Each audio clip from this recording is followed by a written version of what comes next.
મજા છે સાહેબ. ક્યારેક કોઈકના માટે ખુશી માંગી જાઉં અને પછી જો મારા વાલાની જેવી કૃપા હોય સાહેબ, 1000 હાથ વાળો જેથી મને તમને દેવા બેસે તો તમારી મારી શું તાકાત છે કે આપણે લઈ શકીએ સાહેબ.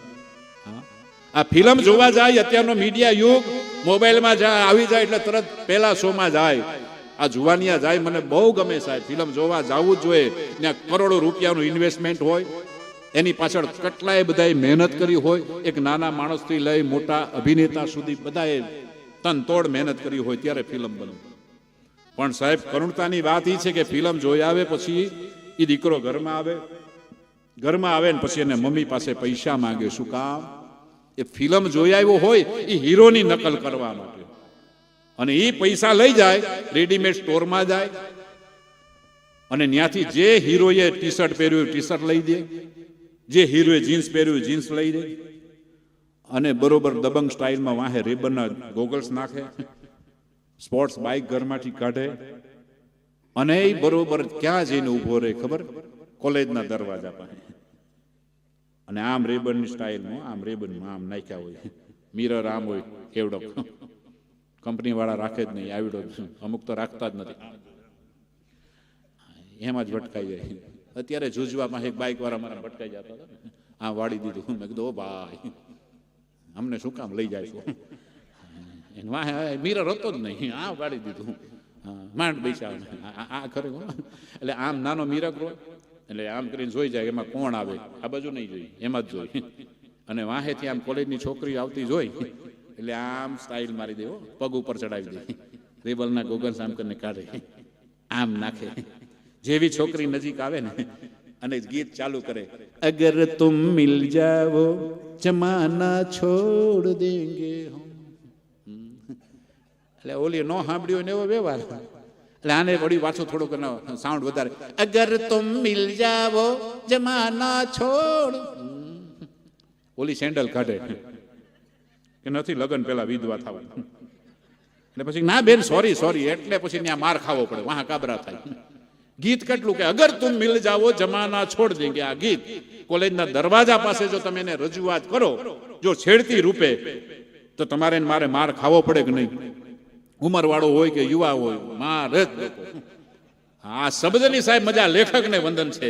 પણ ઈને ઈ ગીત આવી કથામાં આવ્યા હોય, ભગવાન શિવને યાદ કરાતા હોય, અમારા દ્વારિકાધીશને યાદ કરાતા હોય, ભગવાન રામને યાદ કરાતા હોય, અને એક વખત જો તમે આવી અને મસ્તક ઝુકાવી અને એના શરણે થઈ જાવ ને એક વખત એમ કહી દેજો કે અગર તુમ મિલ જાવો જમાના છોડ દેંગે, તો સમજી લેવાનું કે લખ 84 માંથી મને તમને મુક્તિ મળી જાય. ભલામણો આ ગીતની તાકાત છે. ગીતને આપણે ખોટા ઠેરીવ્યા છે સાહેબ. કઈ જગ્યાએ શું રજૂઆત કરવાનું પ્રેઝન્ટેશન સાહેબ, એ જ મને તમને કાંઈ ખબર પડતી નથી. ને એટલું આવડી જાય એટલે જીવન તમારું મારું ધન્ય બની જાય. આ કથામાં એ જ શીખવે મને તમને હાથા દિયો. પણ અત્યારે તો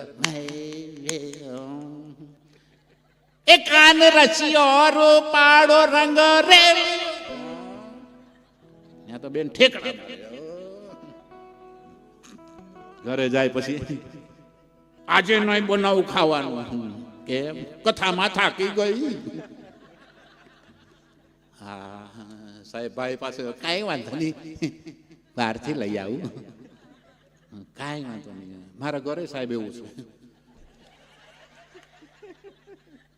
ખરેખર હું 4 દિવસ નો હોઉં ને એ નહીં ખાય. હું ઘરે જાઉં, બનાવું,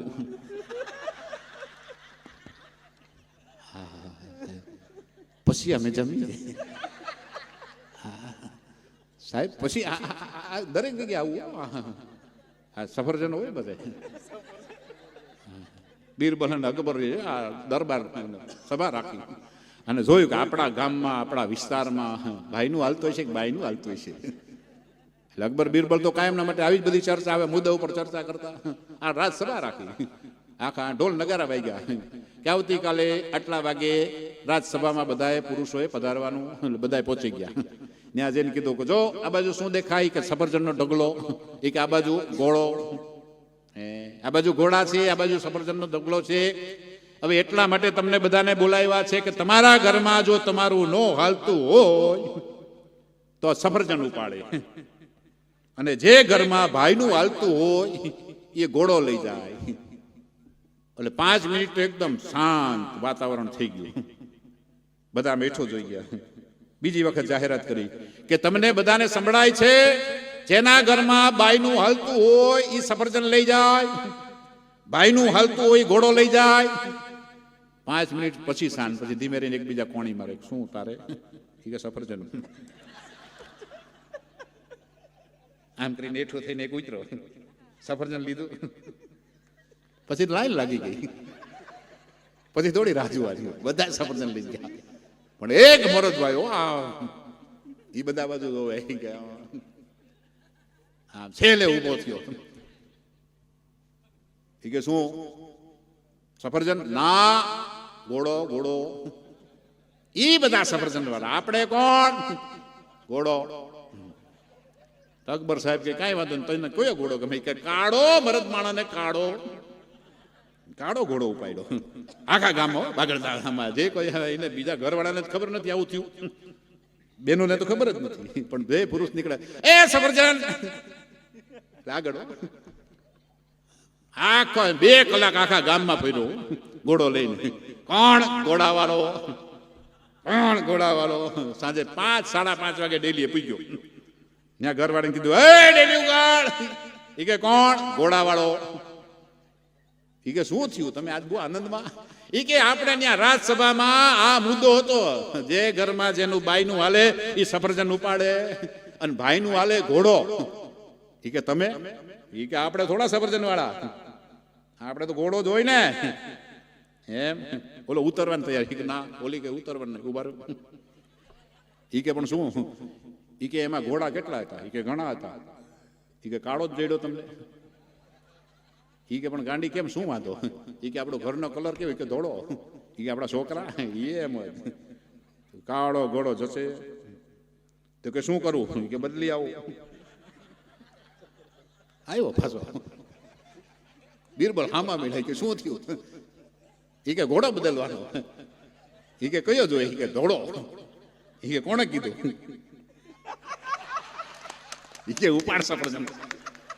આ નીકળ સાહેબ. બોલો આવી ગયો સાહેબ. એ વાત તો પૂરી થઈ ગઈ. હા, પણ 2 વાગ્યા, રાતના 2 વાગ્યા અને બીરબલ આવ્યો, અકબરને જગાડ્યો. એ કે જાપના જરાક આવજો ને. એ કે શું? એ કે મીટિંગ કરવી છે. એ કે પણ અત્યારે 2 વાગે? એ કે શું? એ કે આ મુદ્દા બાબતમાં. એ કે પણ શું? એ કે ઘોડો ને સફરજન જ હતું, બીજું કાંઈ હતું નહીં. એ કે પણ એમ નહીં, રાણીએ કીધું ને એ જ કરવું પડે ને. એ વાત સાચી. પણ અકબર ધીમે રહીને બોલ્યો કે તું કેમ અત્યારે આવ્યો? આ વાત તો સવારે થાય ને. એ કે પણ ના, ઘરથી જ કીધું સાહેબ. એટલે આ બધા આપણે સફરજન વાળા સાહેબ, આની મજા છે. હા, અને એમાં જ જીવન જીવવાનું ને સાહેબ. આની બહુ મજા છે સાહેબ. અને પતિ પત્નીમાં જો તમે સારું જીવન જીવો તો તમારી મારી જીવનની બહુ મજા છે. ને આવો જ આજનો જે પ્રસંગ બહુ સરસ મજાનો આપણે આનંદ કરી રહ્યા છે. ને આવો જ આનંદ કરતા રહીએ તો ફરી પાછા એવા જ ભજનના દોર તરફ રમેશભાઈ અને કુણાલભાઈ બેને વિનંતી કરીએ. અને એમને તો મારા પણ પહેલી વખત પરિચયમાં છે. મારા ભાઈ યતીનભાઈ અમારા નજીકના છે, પણ તો અમે આમ મળીએ છીએ, પણ પ્રોગ્રામમાં પહેલી વખત મળ્યા. અને આ કલાવૃંદ કાંઈ કે અમારા કલાકારની તો એક નાત હોય સાહેબ, એને તો પછી ઓળખાણ દેવાની હોય જ નહીં. એક વખત ત્યાં બેસી જાય એટલે પછી એની મજા જ કાંઈક અલગ હોય. એ બસ મા ભગવતીની કૃપા હોય, તમારો પ્રેમ હોય. અને એટલે કહેવું પડે કે ઇશ્ક જબ એક તરફ કા હોતા હૈ તો યારો સજા દેતા હૈ, સજા ને પનિશમેન્ટ. इश्क जब एक तरफ का होता है तो यारो सजा देता है, इश्क जब दोनों तरफ का होता है तो यारो मजा ही मजा देता है. એટલે ભોમા પારડી ગામના આંગણે જ્યારે તમારો પણ સરસ મજાનો પ્રેમ હોય અને ત્યારે મજા ક્યારે, આની કૃપા ત્યારે થાય સાહેબ. તમને કાંઈક આનંદ થાય તો મા ભગવતી અમને જે કાંઈક કલા દીધી છે એના માધ્યમથી આપ સૌના હૃદય સુધી સારા વાતો પહોંચે એવા મારા દરેક કલાકારોનો પ્રયાસ હોય. મનના મનોરંજન સાથે સાત્વિક મનોરંજન મને તમને મળવું જોઈએ એવા પ્રયાસો હોય. અને ત્યારે જ મા ભગવતીને કાયમ કહેવા પડે કે બોલવાથી બકવા તણી લાગે મને બહુ બીક, બોલવાથી બકવા તણી લાગે મને બહુ બીક, થોડું બોલાય ઠાવકું બોલાય તો એ ઠીક છે. અને મારી વાણી આટલી તમે શ્રવણ કરી બદલ આપ સર્વેનો ખૂબ ખૂબ આભાર. અને ક્યારે પણ પાછા આપણે કાર્યક્રમની અંદર જે કાંઈક આપણે જરૂરિયાત હોય ત્યારે 100% મળશું. અને આવું ગ્રુપ હોય એટલે અમને આમ મજા આવે. હા, બાકી અમુક જગ્યાએ હમણાં એક ભાઈ મને કે નરેશભાઈ તમે ભોજન ગાવા જાઓ તો મને લઈ જાજો. આપણો પણ મેં કીધું હું, મને કે લખું જાતે. મેં કીધું વાહ. તો મેં કીધું ગાવાનું કોણ? મને કે ગાયક હું. મેં કીધું વાહ, આ તો ડબલ કહેવાય. મને કે કમ્પોઝિશન આપણું. મેં કીધું વાહ. મેં કીધું આ ક્યાંથી શીખો? મને કે યુટ્યુબમાંથી. મેં કીધું સારું કહેવાય. એટલે મને પછી બહુ કાલાવાલા કરે એક દિવસ એને લઈ ગયો અને મેં કીધું હાલો ને કાંઈ વાંધો નહીં, પ્રોગ્રામ છે ભેગો હાલ. એટલે આપણે એની રજૂઆત કરી કે આ ભાઈ છે મારા પરમ સ્નેહી મિત્ર છે, પોતે લેખક છે, પોતે કમ્પોઝિટર છે, પોતે ગાયક છે, કેટલી સરસ મજાની મા ભગવતી એને કળા દીધી છે અને સરસ મજાનું આપને એક સરસ ભજન સંભળાવશે, ગીત સંભળાવશે. આમ કરીને રજૂઆત કરી તો ભાઈએ ચાલુ કર્યું. ગલીમાં ગલી છે એમાં ગલી છે, ગલીમાં ગલી છે એમાં ગલી છે. મને એમ કે અંતરામાં બીજું કઈ આવશે શબ્દો? ત્યાં તો ઉપાડ્યો અંતરો. પેલી ગલીમાં બીજી ગલી છે, બીજી ગલીમાં ત્રીજી ગલી છે. જબ્બો ખેંચો માહિતી. મેં કીધું એ ભાઈ કેટલી ગલી? મને કે 100. મેં કીધું યાર બંધ કર, નકર અમારે ગલી ગોતવી પડશે. 100 માંથી અમારે કઈ ગલીમાં જાવું? સાહેબ આની મજા અમુક માણો એવા હોય સાહેબ. આ ઈશ્વર બુદ્ધિ આપી ને તો પરમાત્માને પ્રાપ્ત કરવા માટે આપી, પણ આ બુદ્ધિના જે માણસો ગાળ્યા કર્યા આને કોઈ જગ્યાએ મારા તમારાથી પહોંચાતું નથી સાહેબ. પણ આની મજા છે સાહેબ, જેવા જેવા માણસો એવી એવી વાતો છે. અને આવો આનંદ સાથે ફરી પાછા મળીએ તો ફરી પાછા એવા ભજનના દોર તરફથી અમારા ભાઈ કુણાલભાઈ અને અમારા રમેશભાઈને વિનંતી કરીએ છીએ.